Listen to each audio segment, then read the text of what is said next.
Actually வந்து ரொம்ப ஆசையா இருந்துச்சு. ஏன்னா, ஆஃப்டர் பாப்பா பொறந்ததுக்கு அப்புறம் உங்கள இன்டர்வியூ எடுக்க போறது. ஆனா, இப்படி ஒரு சந்திப்பு இருக்கும்னு நான் எதிர்பார்க்கவே இல்ல. ஸோ முதல்ல வந்து இதெல்லாம் தாண்டி தமிழ் வெற்றி கொண்டான் எப்படி இருக்காங்க? நல்லா இருக்காரு. ஸோ வந்து எப்படி சமத்தா இருக்காங்களா?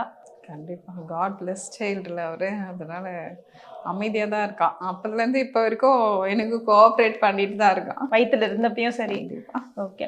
நாங்க வந்து கேள்விப்பட்டோம், இப்ப வந்து உங்கள விட அவர் தான் ஃபர்ஸ்ட் பிரையாரிட்டி. செலிபிரிட்டி ஆயிட்டாரு. ஆமா. பயங்கர எல்லாரும் செலிபிரிட்டி ஆயிட்டேன். டெய்லியும் வந்து நெறைய பேர் அவங்கள பார்க்க வராங்க. எவ்ளோ பேர் வராங்க டெய்லியும் பார்க்க? ஐயோ! நீங்க வேற. ஆ. எனக்கு ரெஸ்ட் இல்ல அவர பார்க்க வர ஆளுங்க. இன்னும் வந்து நம்ம கட்சி சார்ந்து யாரும் வரல. வெளியிலேருந்து எனக்கு தெரியாதவங்களே நெறைய பேர் வராங்க அவர பார்க்கறதுக்குன்னு. ஓகே. ஸோ இப்ப நீங்க வந்து 7 நாள் தான் ஆயிருக்கு பாப்பா பொறந்து. நீங்க இவ்ளோ சீக்கிரம் வந்து வெளிய ஒரு ஈவென்ட்க்கு வருவீங்கன்னு யாருமே எதிர்பார்க்கல. முதல்ல இந்த ஈவென்ட்க்கு போறதுக்கான காரணம் என்ன? நீங்க நெனச்சா ரெஸ்ட் எடுத்திருந்திருக்கலாம் இல்ல? கண்டிப்பா. அது ஸ்கூலுன்றதுனால சரி ஃபர்ஸ்ட்டு நம்ப ஸ்கூல வந்து அவாய்ட் பண்ணக்கூடாது. பசங்க எஜுகேஷனு.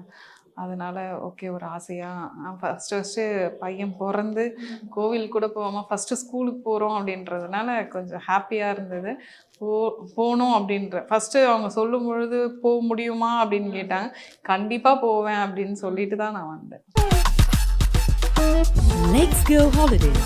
Travel beyond boundaries.